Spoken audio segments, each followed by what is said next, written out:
Hey, Sean here from SpeedCubeView.com. It is that time of year again where I'm going to go through all of the major players in this cubing world and compare them so you can figure out what is the best cube for you. At the end of the video, I'm going to talk about 2x2 and 4x4 real quick. I don't think those deserve a whole video, just sort of my thoughts and opinions on it. So it'll be 95% 3x3s and then 5% 2x2 and 4x4. So link in the description if you want to jump right to that. I'm going to go through all the major ones out today, not the 80 puzzles that have been out in the past 5 years. I'll also talk to you about if I think it's even worth them to purchase, the prices they are, and there'll be a link in the description where you can get them. If you use discount code SCR, you can save at checkout and help support the channel as well. So I'm going to go alphabetically through this list, and the first one I have will be DaYan. And where are my DaYan puzzles? Let's just move some of these aside. This one, is this one at 2? Yep, that is at 2. Okay, so I just have the DaYan Tangyun's version 1 and version 2 here. There are other ones they've come out with. They've come up with the Guheng version 3, Guheng version 4, the Zhanchi, there's a new name for that one. And all of those ones, the Guheng and the Zhanchi, really interesting. The version 3 for the Guheng I thought was fantastic. It was 54 millimeters, but it wasn't anything that I preferred over other puzzles. It was a cool 54 millimeter puzzle, but that was it. I felt it needed more magnets, so I did like a center edge magnet thing on it, which gave it 96 magnets, and I have a tutorial on that if you're interested in magnetizing it that way. But the only cube that I thought was really new and worth talking about was the DaYan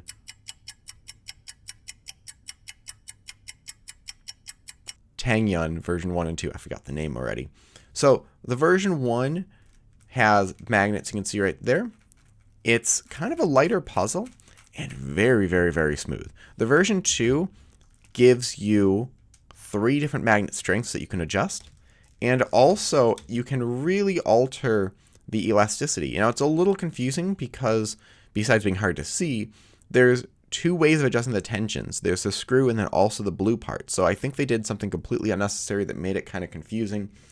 And after using both of these, I still kind of like the V1 a little bit more. My only issue with this puzzle is that the corners are really small. Like the corner stalks here don't expand very much. They're kind of small down here, and I've had this pop on me more than any other puzzle in the past 5 years. I've tightened it quite a bit too, and it still does that. So a little warning with this, but it's very quiet and still one of the top contenders for the quietest puzzle on the market if you're looking for that. Another company that just suddenly came back was DianSheng, and we've got their version 1 and then their Solar S, which this confused me because it looks very, very, very, very similar to another company's logo, and I'm curious if it's the same designer, but either way, the version 1 you can really recognize because of these caps.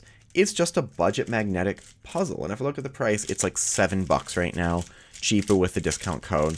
And I just like it. It's a nice light budget puzzle. It's small. It doesn't feel clunky. One of my favorite budget puzzles out there. The Solar S, I think, is trying to feel similar to a Gan puzzle, and at a good price. It's like $12 right now. I keep looking over here because that's where my notes are for this. And it's not bad. Nothing crazy. Just feels like kind of a cheap Gan X. These also come with the alternate caps if you want it to look like this. Now, between these two, if you're looking for something that feels like a Gan puzzle but isn't, honestly, if you gave this to someone and they didn't know what it was and you took off the logo, also if you see some dog hair, it's impossible to get dog hair just gone completely. You think it's gone and then it comes back. So if you see any, I apologize for that. But if you want something that feels that might be like a Gan type puzzle, yeah, get this. It just has a screw and spring, but totally fills that void. This one is the version 1 is just a nice, light, kind of smaller budget puzzle that works great. And when I say budget, I just mean price. You can get the exact same times on all of these puzzles.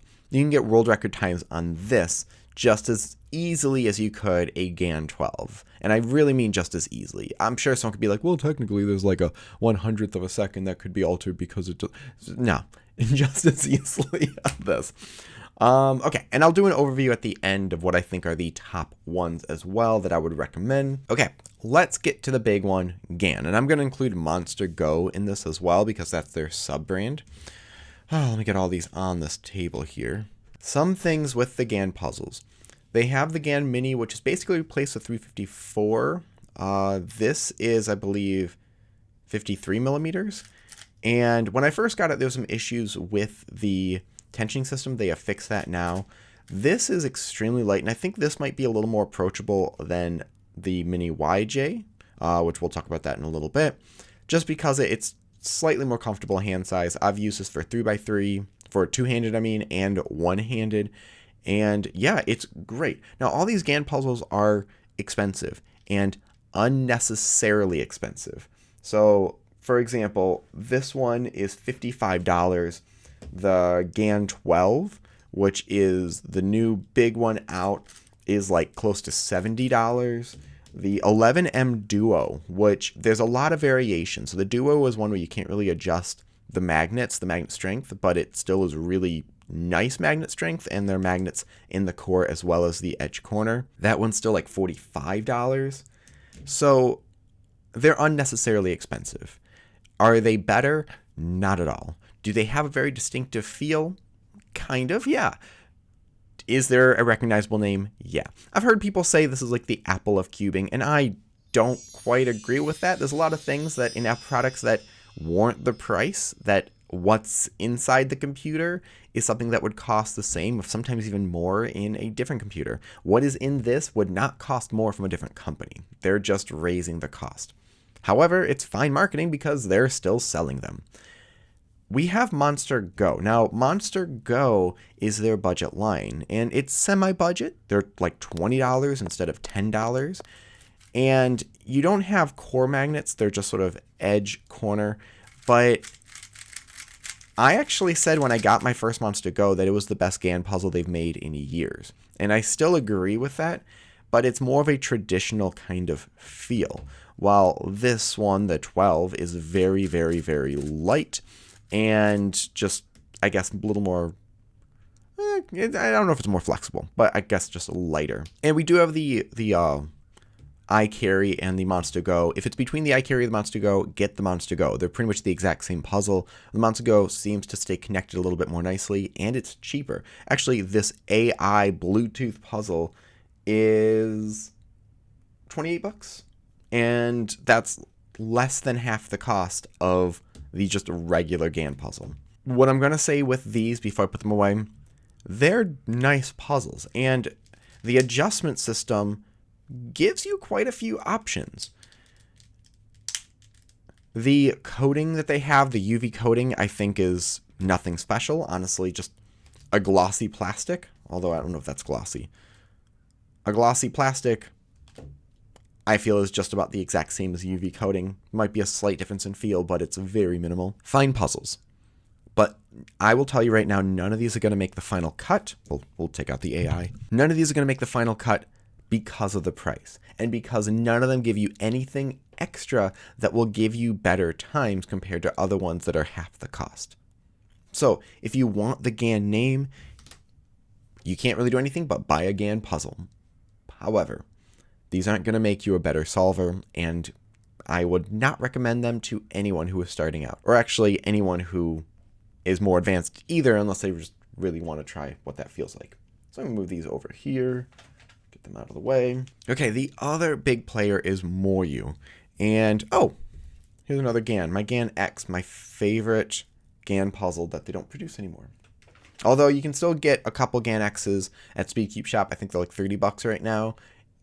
Gan X, I think, is a great puzzle and still worth it. But we're talking about MoYu now. Okay, so I just brought two out. There are a lot of variations on these, and so I'm not going to get out my whole drawer of puzzles that look almost identical. But we have the RS3 and the WRM maglev. Both of these can be maglev, and I don't recommend getting them. For two reasons. One, I think the tensioning system for maglev is not as useful as the using a tension system for springs. And I've talked about that before with the linear change of springs and exponential change of magnets. And I used a graph actually in a recent video talking about that I just sort of made up, where the exponential curve does cross over the linear graph there. But I don't even think that's the case. I think it's just a lighter tension, which you'd get that feeling with lighter magnets. So I would not recommend paying that extra price. And just for an example, the RS3, the regular is like $9, the maglev is $14, and in my opinion, it's not a better puzzle for paying extra price. So just get the regular one for that. And the RS3 is a good puzzle. Some would consider it the best puzzle on the market for them. And I think I might have said last time that it was my preferred best.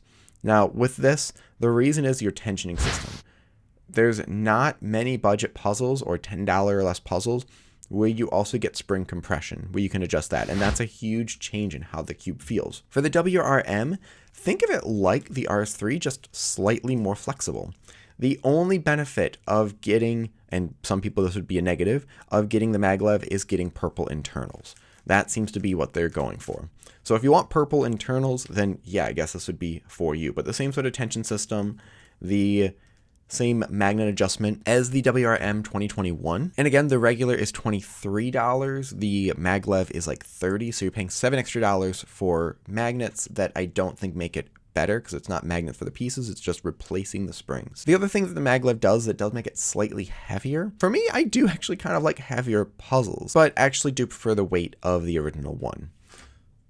So I know it's felt like the past two groups, the Gan and this one, I'm just kind of on that company, but I'm not.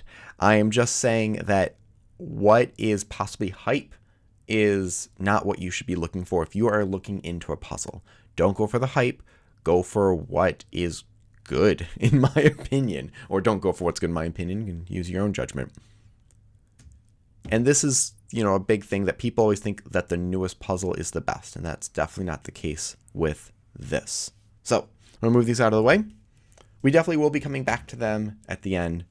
A little hint for that. Let's talk about this, and I'm going to move my mat over because I realize it's been a little, you've been seeing my table. Got to move that around. Okay, so we've got both these companies, Peak Cubing and the MS line, like the MS3L and things like that. So Peak Cubing and that one. Both these feel like they're previous Gan designers, and I've had a couple people say that it is. I don't have direct confirmation, it's just they're saying it, that the designer says that. I don't like them for a couple of reasons. Well, the original Peak Cube I thought was really interesting. It wasn't bad. It wasn't exceptional. It had a nice little tensioning system there, but it wasn't anything super crazy. Just kind of almost, I think I considered it, I felt like a MoYu Hualong if they made a version 2. And for that, the MS3 line, they made a newer version. And I felt it was a little less enjoyable to use. It's more Gan flexibility-esque at a much cheaper price. I mean, that's the big thing. The MS line is like $20. And for $20 for that sort of feeling, I mean, basically you're getting what feels similar to a Gan 11 for the cost of the MonsterGo cube. Peak Cubing came out recently, and I did a video just about a week ago, and oh, it was disappointing. They didn't give you all the tiles, they just gave you 2 out of the 4, and I felt like they were extremely similar. The whole tension system isn't great, like you have barely any adjustment you can do in there. It's a good first start. I like that they're trying something, but there's a big difference between trying things that make something better and trying something just for the sake of trying it. I like the concept of the different tiles for the pieces. I think that could be great. Or maybe just a simple add-on that changes how much contact there is, so you're not taking off that. There's a lot of different ways you could do this. I don't think you need to change the texture on all the pieces. Changing it on the corners, I think, can do enough, and you can do that with only changing what, 8 times 3, 24 parts instead of like 72 or whatever it was. That was insane. So of these, I like the MS3 line as something that's flexible and something that has the closest to a Gan feel without being a Gan at a much cheaper price. They are trying new things. Like you can see there's magnets in the feet, like the actual base of the corner. And I believe this one has some other magnets, yep, in the edges right there. I would love for those to maybe be a little bit stronger. I don't really feel them do too much right now. QiYi has been doing a lot of stuff. So let me gather all of those around. QiYi had their Volk line and their Thunderclap line, and those were the two big ones. And I think maybe last year I talked about these the most. Volk and Thunderclap have not really been updated. I don't know if they're just letting them go. I think Cameron talked about it recently in a new SpeedCube Shop podcast, so I need to watch that and see what they say about it. But I do still really like these. They give a more classic feel of being blocky, and it feels weird to say something's blocky because we're talking about cubes, but if you've ever used one of these, you know what I mean.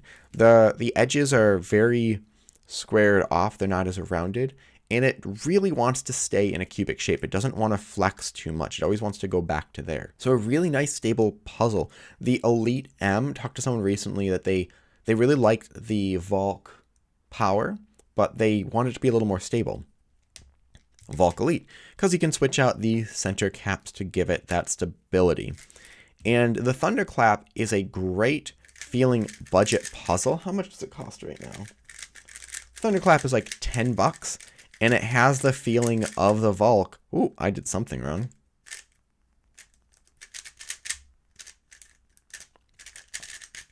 Couldn't see the cube. Oh, still can't see it. Okay. It has the feeling of the Volk, but at $10. There was another budget one, the Wu Wei, which was also pretty nice, but that seemed to have kind of gone away. The two that they have right now, the X-Men Design Tornado and the MP line. And the MP seems to be kind of what they did with these, where it's like a budget version of the same puzzle. It's a little bit larger than the Tornado. Now the Tornado V2 is like 54.5 millimeters. I love that size. I know a lot of people were like, oh, that's gonna be too small. And they try it like, oh, it's too small, but that's mainly because they're used to a bigger one. One of my favorite things is when I go to competitions, people try my puzzles, and I have rarely had anyone say it was bad. Like the last competition I was at, we passed this one around, and actually it wasn't exactly this one. It was this one that has core magnets in it, but everyone was like, oh wow, this is very quiet and smooth, and it was just, everyone just kept passing around because they really enjoyed the feeling of it. I'm hearing the magnets more in this one than I do in this one, a lot more, but this is basically the other contender for a super quiet puzzle. The MP I think is interesting. It reminds me of the Solar S. You can see the magnets in there, which is kind of a nice little touch that kind of makes it look a little cool. But it's like what is it? It's like $17. Not a bad budget puzzle, and definitely cheaper than getting, what is this, 21? Oh, not that much cheaper. Get the X-Men design. That's my favorite one. The core magnet, look like SpeedCube Shop's out of the core magnets right now for that one, but definitely worth it to get it with the core magnets. Hopefully they have the kit soon also that you can just do that yourself, but it just adds a nice extra stability. But with this one, you get the magnet adjustment just like you do in the WRM. And you also get this sort of in Gan, but this is like a nice dial that you have 5 different adjustment settings. And the tension system in this, compared to the MoYu one that you have the screw and like 8 or 10 settings, or a Gan where you have just a few clicks, this is the most simple thing where you have 1 through 5 and 1 through 5. Problem is you need a tool. I've done this with like a little pin. I just sort of adjusted it without the tool, but I had to still get another tool. And I still forget which one is which is clockwise or counterclockwise for tension and elasticity. But I was able to adjust and set this up so fast. When I didn't like it, I just took that tool and clicked one way or the other and kept going from there. It didn't feel like I wasn't worried about tensions not being the same or anything like that. I'll review all the tension systems at the very end too, and just give them all ratings for the top of each one. I will talk about the AI puzzles later in a different video because I want to go through GoCube and Rubik and the monster and the MoYu one and all of that. So I have the Geiger cube out. I was going to talk about that, but I'll just wait for that. Basically, the Geiger one, just don't get it. It's like $50 and not as good as the other ones. The two last companies, we've got YJ, and YJ has also done a lot of stuff. They've got their MGC, and they have mini ones. Now, they have some other ones as well, like the Yulong version 2, and different things in the MGC line. I don't like the MGC so much. I have never really been super against it. Some people have just hated, like, especially the second one, the second MGC version 2. I forgot I have a special name to it. But I remember people just, like, bashed it. And I was like, it's not bad. It's a fine puzzle. What I don't like about it is it just feels kind of scratchy. I don't like that scratchy feeling. The tension system is interesting, but a little awkward to use. Very awkward to use. You do get magnet adjustments, but again, nothing beyond anything that we have. Just, I don't really like the feeling of it. But if you want something that has a scratching feeling, like if you're an older cuber and let's say you've been cubing for a while and you liked the, what was it called? The Feng Shi Shreng Ren, and you like that feeling, this feels very similar to that. It has that same plastic feeling to it. And if you're nostalgic for that, I mean, honestly, Feng Shi could have come out with this, be like, yeah, that's a Feng Shi puzzle. So that's what it feels like, but I don't think a lot of people will like it today. One of their budget lines is they have the Yulong version 2, and I actually have like a dozen of these I use for multi-blind. I haven't practiced it in a while, but it's 56 millimeters, so it's a little bit large for some people, but it's a nice hefty puzzle. Doesn't feel cheap, although among any other puzzle, I feel like this one does need some lubrication to really feel a little bit more set up. Other ones you can have no lubrication, it's completely fine. I think the star of YJ is their Zhilong line. They've got the mini one, which is 50 millimeters. They also have a 4x4 and a 5x5, which I'll talk about in just a little bit. And I've used this for one-handed. I've used this for two-handed even. Like, it's a great travel puzzle. It still works fantastic. I've gotten sub 10-second solves with this.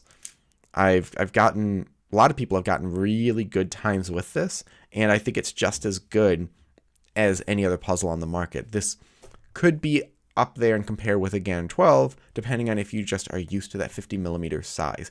This is also fairly cheap. The mini one is like $8. So even if you don't use it as your main, as a mini or a travel one, it's definitely worth it. And last, the YuXin, they've got their little magic line.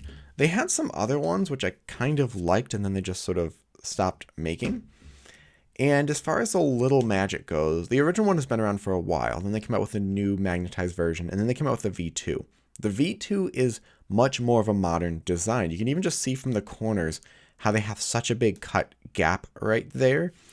So it's a lot more flexible. It has centers similar to the MoYu RS3, which help keep it a little more stable. It's a fine budget puzzle. It's $10. But it feels very budget. It feels cheap. It feels like you're paying for a puzzle that doesn't have as much plastic as maybe it should have to keep it more solid feeling.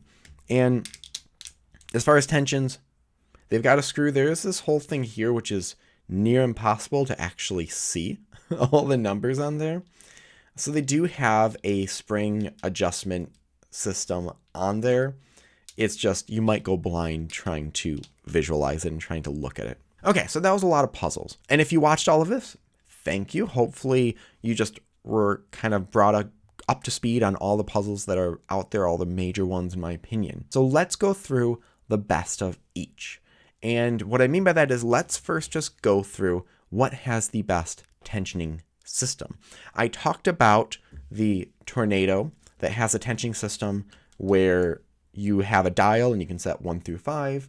Let's go to the highest end Gan and talk about that one. We've got the Gan 12. They keep changing their tension system. This new one has like 1 through 5 one way and 1 through 5 the other way. Similar to what this is, but a little more awkward. And honestly, I've messed up this tensioning so many times that I don't even like trying to adjust it anymore. MoYu has the blue adjustment system where you have like 8 or 9 or 10, I don't remember, clicks for the spring and then just a screw for the actual tension, how tight the cube is. And we'll go to the DianSheng version 2, and they have something similar to Gan, where there's like multiple blue adjustments left or right that's really hard to read. And I guess, yeah, let's look at the Evo. I'll put this out here too. Now this one you can adjust by hand, which is nice, but there's not a lot of adjustments. It's mainly just the spring compression. As far as tensioning, the Tornado's the easiest, but the MoYu ones are still best. As long as you're not like using a electric screwdriver and just drilling a screw all the way into the core, you're not going to break anything. There's a lot of people talking about that the cores are not great and they keep, breaking. Don't think that's true. Like, only you'll hear people talk about it and then the people are like, yeah, that happened to me too. And then it just spreads that people think that's a commonality. And if it is, contact the person that sold you the puzzle, the company, and see if they have an alternate core that you can get, or if it happened like when you got the puzzle, there's probably just a faulty core. So talk to them. But MoYu and QiYi have the best ones as far as simplicity and giving you a lot of options and giving you pretty much infinite options with the screw and being very simple to use. Okay, the next one is magnets. And there's a few different ways people have made the magnets set up. So for example, with Gan, they're in the corners and you move this dial left, middle, or right, or however you're looking at it, left, middle, or right, that way. And less, I guess, neutral, and then more. And it's really hard to turn this. Like, to get the screwdriver in here and to move that is tricky to use. And actually, I asked in a recent video where the screwdriver came from, and everyone said Gan, but there's actually one in the new MGC as well. That's the same type of one. The magnets in the Tornado, you have 1 through 5. You've got a dial there. For the W or M, you have very similar dial, 1 through 5. I believe it's 1 through 5. Maybe it's 1 through 6 in some of these. For the DianSheng, you've got version 2 only. You've got 3 different settings, and you turn this giant dial with 3 different magnets. So these change the depth of the magnet. This actually swaps it out. And the MGC, you have a dial like this. The mail was just delivered, and my dog wanted to protect us from the mail. As far as magnets go, the DaYan had the nicest click because you can see when the dial changes. The MoYu and the Tornado are kind of hard to see where they go to. The MGC is not too bad. It's very easy to see that. Gan is awful. Just, I feel like it's really hard to adjust that tension system.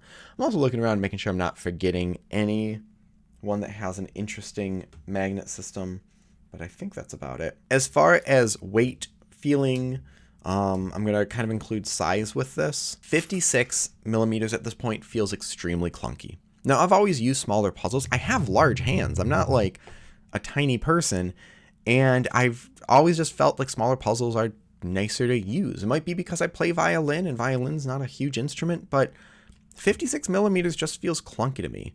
With that said, people are setting world records with a 56 millimeter puzzle, so it's not like they're awful, but I like smaller puzzles. 55.5 tends to be the trend for most things. 54.5 is what I use. I've used 54 millimeter puzzle. I've used a 50 millimeter puzzle at competitions, not just for like fun in videos. I preferred that for competitions. So smaller puzzles, in my opinion, are easier and better. I just find them faster to turn. It's kind of even like instruments.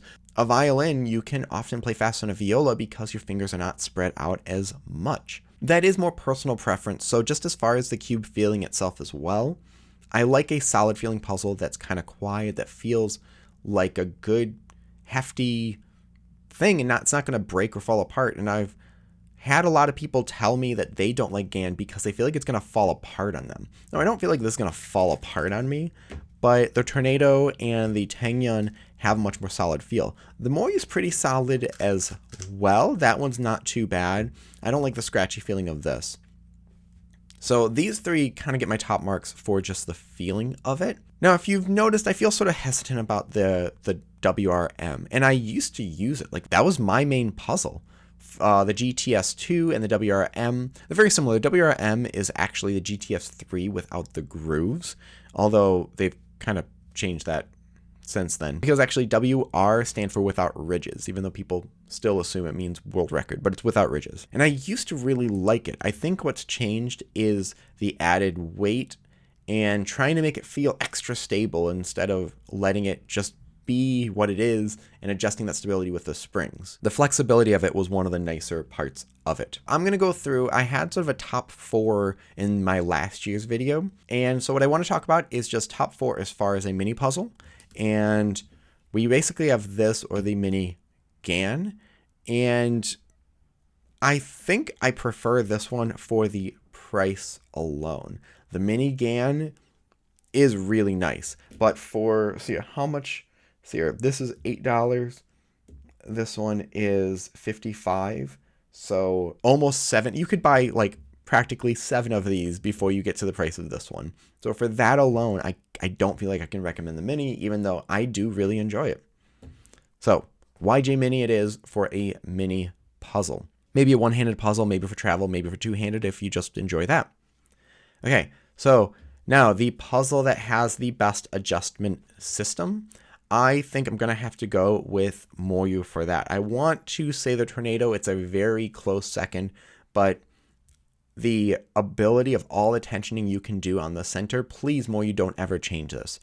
Don't ever change your system because it works super well. It really does. Maybe make the cores so they don't strip ever. I don't know how you do that. Maybe, oh, there was a puzzle that had like metal inserts in the core. Was it something with DaYan or maybe it was YuXin? Let me know if you can remember which one that is. So the core that had like a metal insert where the screw goes in so it didn't strip. But most adjustments would be the WRM, and I suggest getting the WRM 2021, not maglev edition. Even the 2020 is not too bad as well. I think the 2020 didn't have the magnet adjustment, if I remember correctly. Best feeling puzzle would be my Tornado. And this is the core magnetized one, so hopefully Speak Your Shop has that in stock. You know, you can check that out. I'll put a link in the description. The core magnetized Tornado has just the nicest feel. It's smaller plastic or smaller size. I hopefully you've seen enough of my doing a J-perm in here, but you're going to see more. That's my habit. It has glossy plastic out of the box. It has a nice smooth feeling, and it still has all those other adjustments. So that would be my favorite feeling puzzle, the Tornado version 2. Now, as far as budget puzzle, I'm going to grab, I think the same one that I did last year, the RS3M. And they have their new edition. Again, I don't suggest getting the maglev. I don't think it's anything special. And if anything, I think it kind of hurts your ability to tension it because you don't get as much variety. So I would suggest getting the spring edition of that, the RS3 2020. And so my overall pick, these are the top 4. If you want to know which one I prefer out of these, I did use this at my last competition and did get my first ever sub 10 at a competition, did break my best average of 5 twice. So the Tornado version 2 core magnetized CH edition is my preferred. This is already a long video. Let's talk real quick about 2x2 and 4x4. The AI cubes, the Bluetooth puzzle I'm going to use for a different video because I want to actually show all the apps and that's going to take a while. For 2x2, it doesn't matter. It really doesn't matter. My 2 suggestions would be getting the X-Man Flare because that one's 51 millimeters, which I think should be more standard for 2x2 at this point. And it has magnet adjustment. The thing with 2x2 is because it's just corners really, there's not a ton of difference in the performance. There might be slight corner cutting here or there, but it's really just about the stability of it, which you can adjust with magnets and springs, and the feeling of it. And that has a really nice feeling, 51 millimeters, but you have magnet adjustment, so you can really adjust that to find which one you prefer more. Now, the one I use is, again, 251. I prefer the original one, the one that had 2 magnets on each piece. The new one doesn't, and the new one has a core magnetized one because you can get the 251 Leap. What's interesting is a lot of people seem to just dismiss the 251, and when I was at my last competition, someone actually used my 251, my backup one, for their solves because they didn't like their own puzzle. I'm not going to say who that is. Maybe they're watching this. And I'm not also saying that person thought it was the greatest puzzle ever, but might have been the okayest one they could find at the time. But the 251 is a great puzzle, and I like that lighter feeling. I just like the original magnet setting. The Leap, you can adjust with one corner how far apart certain things are. So those are my suggestions for 2x2. But really, any 2x2 is great, and if you have a modern 2x2, that's going to be just as good as anything else, and it's not holding you back, or it shouldn't be holding you back. 4x4, that's a tricky one. There's a lot of good 4x4s out. The two that I use most are the mini YJ Zhilong. That's what I used at my recent competition, and I've seen other really good solvers using that 4x4. It's only 56 millimeters, so it's a small 4x4. The other one is the MoYu, what is it called? It's not the Weisu. No, the MoYu WRM. It's a 59 millimeter puzzle. 59 millimeters, I think, is a good size, and more people should be doing it. It seems people are starting to check it out because other puzzles are getting just below 60 millimeters, but that one has a really good performance. What I think would be the best performing 4x4 would be the GTS version 2. Now, the problem with that one is it's 61.5 millimeters, and I think way too large, and I wish they would just take that and shrink it down a little bit. When they came out with the WRM, I thought that's what they were doing, but they actually changed the piece shape. So those are my recommendations for 2x2 and 4x4, and I'll have links in the description just to MsCUBE shop. I'll put a lot of the names in the video so you can see that and search those. For 5, 6, and 7, just get an MGC. That seems to be the main ones that everyone loves right now, so there's my opinion with that. I'm not really going to do anything for Square One or Mega Minx or stuff like that just because I'm not super keen on those puzzles. Sorry, Gil, on that one. But for everyone else, thank you very much for watching. Leave your thoughts and questions in the comment section below. Hit like, subscribe for more content like this in the future, and so always stop by speedcubereview.com for more news and reviews.